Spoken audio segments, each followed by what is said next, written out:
Hello everyone, कैसे हो आप सभी।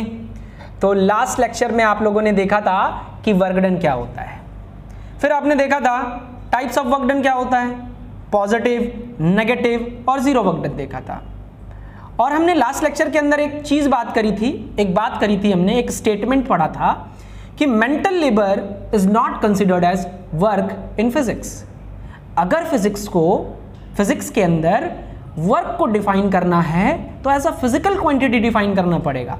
इन सभी चीजों के बारे में हम लोग ऑलरेडी पढ़ चुके हैं। तो आज हम क्या पढ़ने वाले हैं, आज हम पढ़ेंगे पॉजिटिव, नेगेटिव और जीरो वर्क डन को थोड़ा सा अलग तरीके से।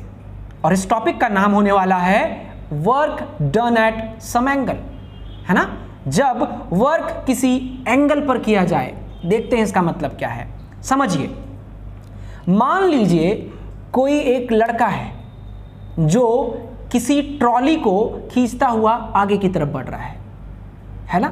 तो आप देखोगे फोर्स का डायरेक्शन और डिस्प्लेसमेंट का डायरेक्शन दोनों सेम नहीं है, इसके बीच में कुछ एंगल है। चलिए इसको और समझने की कोशिश करते हैं, ध्यान से देखिए। एक एग्जांपल लेता हूं मैं। मान लो एग्जांपल के तौर पर बचपन में तुम लोगों ने किया भी होगा, मान लो कि ये एक वुडन ब्लॉक है और इसके नीचे व्हील्स लगे हुए हैं, राइट। इसके नीचे क्या लगे हुए हैं, व्हील्स लगे हुए हैं। और मान लो कि ये आप हो, है ना, मान लो कि ये आप हो, ठीक है। अब आपने एक स्ट्रिंग के थ्रू इसको पकड़ रखा है, एक रोप के थ्रू इसको पकड़ रखा है। आप फोर्स ऊपर की तरफ लगा रहे हो, है ना, फोर्स इस डायरेक्शन में लगा रहे हो। एक बात बताओ मुझे, जब फोर्स आप इस डायरेक्शन में लगा रहे होगे तो इस ब्लॉक का ये जो ब्लॉक है उसका डिस्प्लेसमेंट किधर होगा, तो आप कहोगे सर इसका डिस्प्लेसमेंट इस डायरेक्शन में होगा। मतलब फोर्स और डिस्प्लेसमेंट के बीच में एक एंगल बन रहा है। उस एंगल को किस तरीके से रिप्रेजेंट करेंगे, तो उस एंगल को रिप्रेजेंट करने का तरीका होता है थीटा।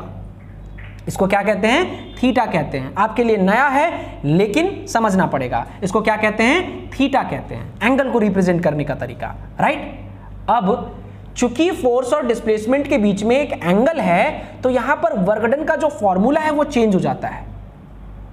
क्लियर है, वर्क डन का जो फॉर्मूला है वो चेंज हो जाता है। तो वर्क डन का फॉर्मूला क्या बन जाता है, work is equal to F S cos theta.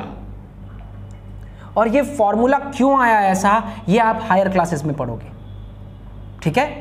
अब एफ एस कॉस थीटा, यहां पर आपके दिमाग में ये टर्म आ रहा है कि सर ये कॉस थीटा है क्या, तो कॉस थीटा बेसिकली एंगल को मेजर करने का तरीका है। बस इतना अभी समझो आप लोग, ठीक है। अब कॉस की कुछ वैल्यूज होंगी, ये थीटा की कुछ वैल्यूज होंगी, मतलब फोर्स और डिस्प्लेसमेंट के बीच में कुछ तो एंगल होगा। मान लो एग्जांपल के तौर पर फोर्स और डिस्प्लेसमेंट के बीच में 0 डिग्री का एंगल हो सकता है। अभी सारे एग्जांपल्स लेकर के दिखाऊंगा। 30 डिग्री का एग्जांपल हो सकता है, तो थीटा की जगह पर हम 0 डिग्री रख देंगे, थीटा की जगह हम 30 डिग्री रख देंगे। तो cos 0, cos 30, इन सभी की वैल्यूज याद होनी चाहिए। तो आप देख सकते हो cos 0 की वैल्यू 1 होती है, cos 30 की वैल्यू √3/2 होती है। इसी तरीके से cos 45 डिग्री की वैल्यू, cos 60 डिग्री की वैल्यू, cos 90 डिग्री की वैल्यू, इन सभी की अलग अलग वैल्यूज होती है, जो अभी आपको लर्न करके याद रखना है। एक इंटरेस्टिंग चीज, cos 90 की वैल्यू 0 होती है, याद रखना। मतलब फोर्स और डिस्प्लेसमेंट के बीच में जब एंगल 90 डिग्री हो तो उसकी वैल्यू क्या होती है, 0 होती है, ठीक है। इसको एग्जांपल के थ्रू समझते हैं। अभी देखो ध्यान से, सबसे पहला एग्जांपल आपके लिए लेता हूं मैं, मान लेते हैं सबसे पहला एग्जांपल आप मैं लेता हूं। सपोज कीजिए एक बॉल ऊपर की तरफ जा रहा है ना।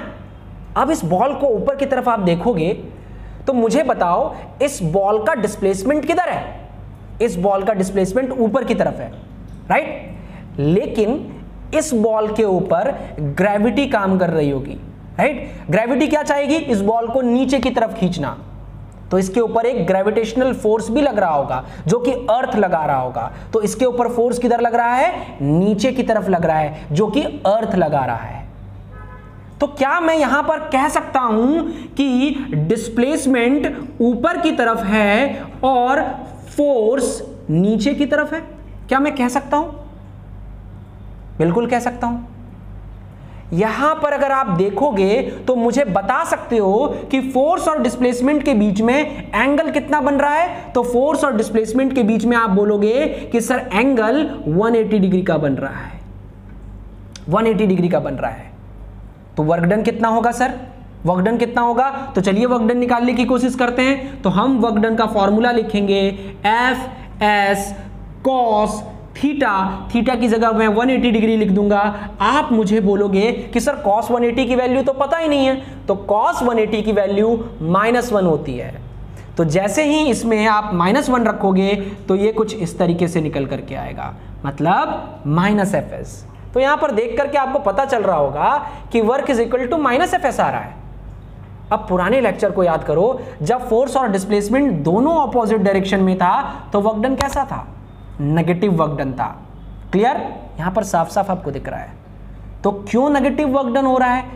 क्लियर हुआ? फील हुआ? समझ में आया? है ना?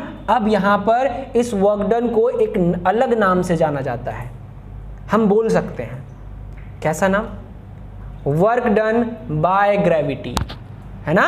Work done by gravity. Gravity ने कितना वर्क किया? वर्क डन बाय अर्थ बोल दो, ज्यादा अच्छा होगा। तो क्या बोलेंगे? Work done by earth on this ball. Force किधर लग रहा था? नीचे। डिस्प्लेसमेंट किधर हो रहा था? ऊपर, है ना? अब चलते हैं दूसरे में।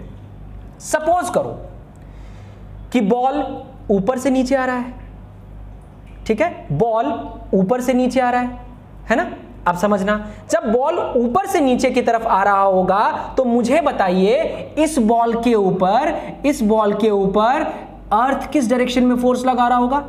नीचे की तरफ फोर्स लगा रहा होगा। ये तो फिक्स है ना? अब मुझे बताओ एक जरा सा कि डिस्प्लेसमेंट किस डायरेक्शन में होगा? ऑब्वियस सी बात है सर, डिस्प्लेसमेंट भी नीचे की तरफ होगा और जो अर्थ फोर्स लगा रहा है वो भी नीचे की तरफ होगा। तो क्या आप मुझे बता सकते हो यहां पर थीटा क्या होगा? तो आप बोलोगे सर यहां पर थीटा 0 डिग्री होगा, है ना? यहां पर थीटा क्या होगा? 0 डिग्री होगा। इट मींस अगर मैं वर्क का डेफिनेशन लिखना चाहूं तो मैं यहां पर लिख सकता हूं एफ एस कॉस 0 डिग्री। और cos 0 की वैल्यू क्या बताई थी मैंने आपको? cos 0 की वैल्यू मैंने आपको 1 बताई थी। इट मींस ये हो जाएगा F इंटू एस। तो यहां पर आप देख सकते हो वर्क डन जो आया वो पॉजिटिव आया।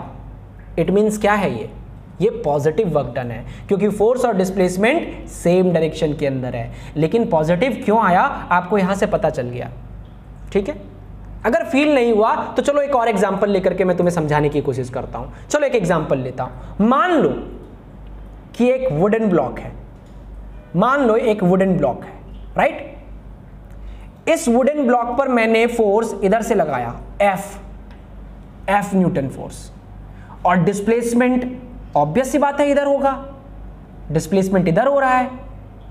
तो मुझे बताओ कि फोर्स और डिस्प्लेसमेंट दोनों के बीच में एंगल कितना बन रहा है? अब आप आराम से बता सकते हो कि सर फोर्स और डिस्प्लेसमेंट के बीच में एंगल 0 डिग्री बन रहा है। अब फिर से वही करना है, इस 0 डिग्री को आप यहां पर पुट करोगे थीटा की जगह, और फिर से आपके सामने वर्क डन क्या आ जाएगा? पॉजिटिव वर्क आ जाएगा। क्लियर है? समझ में आया? ठीक है। तो अब हम क्या करने वाले हैं? अब हम तीसरे तरीके का वर्क डन देखने वाले हैं, ठीक है?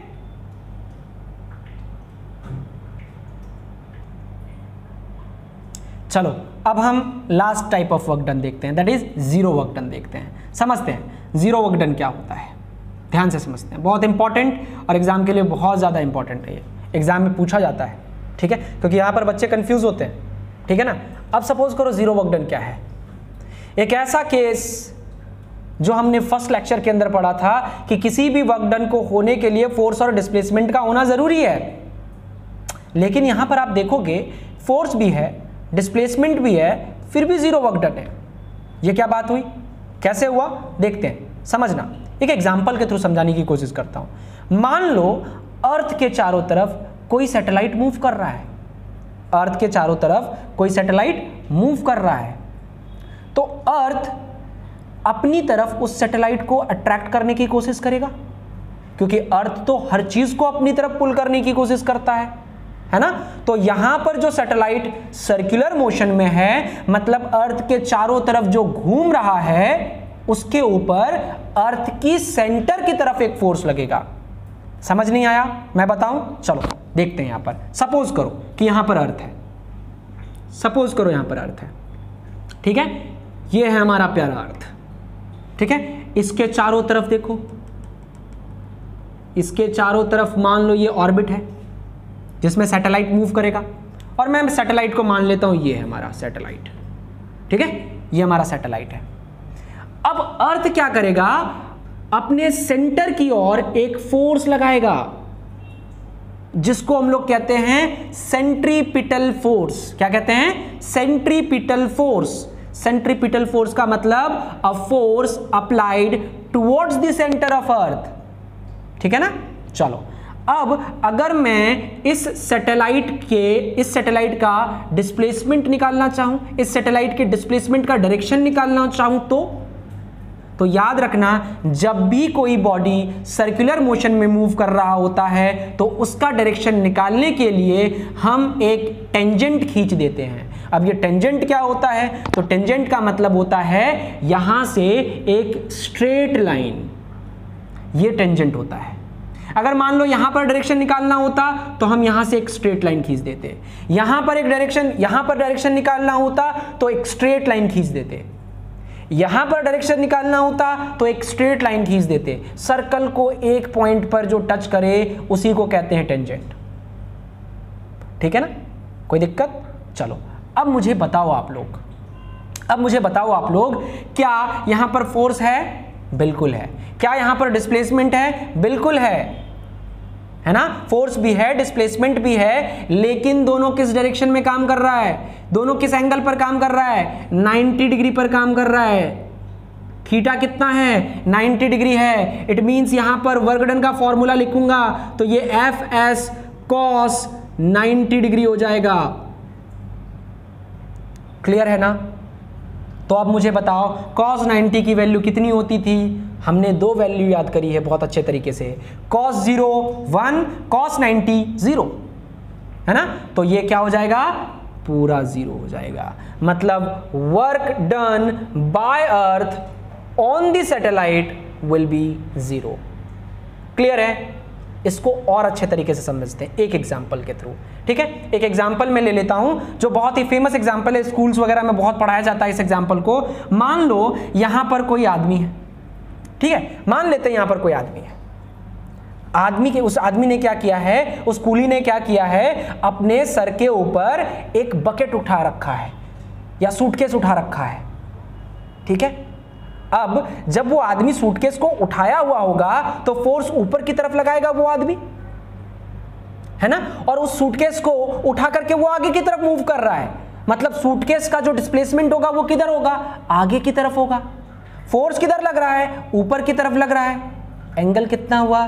90 डिग्री हुआ। सॉरी, अब यहां पर देखो, मैं फिर से उस चीज को बताने की कोशिश करता हूं। यहां पर देखो, अगर ये आदमी है, इसके सर के ऊपर एक बकेट रखा हुआ है, ठीक है, या बैग रखा हुआ है, तो ये जो आदमी है इस सूटकेस को, इस पर्टिकुलर सूटकेस के ऊपर किधर की तरफ फोर्स लगा रहा होगा? ऊपर की तरफ। लेकिन ये मूव किधर कर रहे हैं भाई साहब? ये आगे की तरफ मूव कर रहे हैं। तो यहां पर आप देखोगे साफ साफ एंगल कितना बन रहा है? थीटा बराबर 90 डिग्री बन रहा है। इट मींस वर्क डन फिर से कितना होगा भाई? वर्क डन फिर से Fs cos 90 degree that is equal to 0, क्योंकि cos 90 की वैल्यू 0 होती है, ठीक है। तो मुझे लगता है अब आपको ये चीज़ें क्लियर होनी चाहिए, ठीक है ना। अब आपको ये चीज़ें क्लियर होनी चाहिए।